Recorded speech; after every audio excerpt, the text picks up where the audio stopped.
पंजाबी लोक रीत 10 इहदे च असीं रंग बाबत गल करांगे। सबसक्राइब करन दी गुजारिश फिर दुहरा दिंदे आ और सजना नाल साडे चैनल दा लिंक भी चोखे तो चोखा साझा कीता जावे, बड़े रे नहीं होवांगे तुहाडे। तो रंग पंजाबी लोक रीत च रंग दे बारे च की गल्लां ने।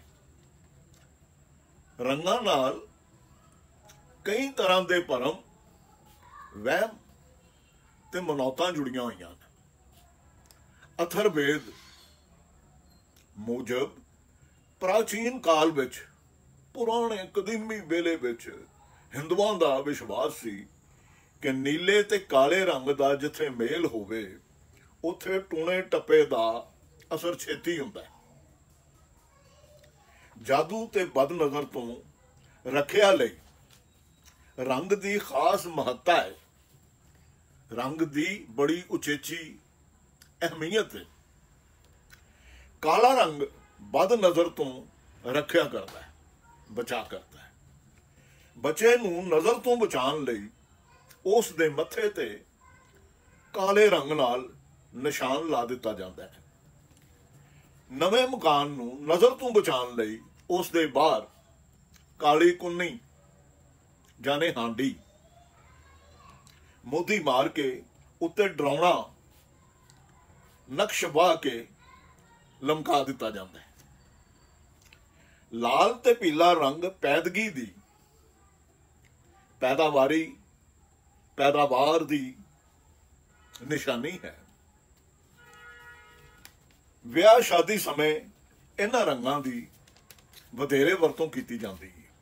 लाल ते पीले रंग विआह वेले लाड़ा केसरी रंग दी पगड़ी बनता है ते लाड़ी या वोटी या दुल्हन लाल रंग दा दुपट्टा लैंदी, जो मुहब्बत, साहस, दृढ़ता दा निशान है। कुछ रंग धर्मां नाल भी जुड़ गए हैं। नबी पाक हजरत मुहम्मद सल्लल्लाहु अलैहि वसल्लम दी औलाद दे लोग, वंश उन्हां दे लोग हरा रंग चोखा पाते हैं। इस दे उलट वो लाल रंग दे कपड़े कदी नहीं पाते। मुसलमान नीला रंग वधेरे पसंद करते हैं। यह आसमान यानी अंबर दा रंग है। हिंदुआं ते बोधियां दा यानी बुद्धां दा खास रंग लाल ते भगवा है। सिखां विच नीले रंग दी धार्मिक महत्ता है। रंगपुर हीर दे सौहरियां दा पिंड रंगपुर खेड़िया,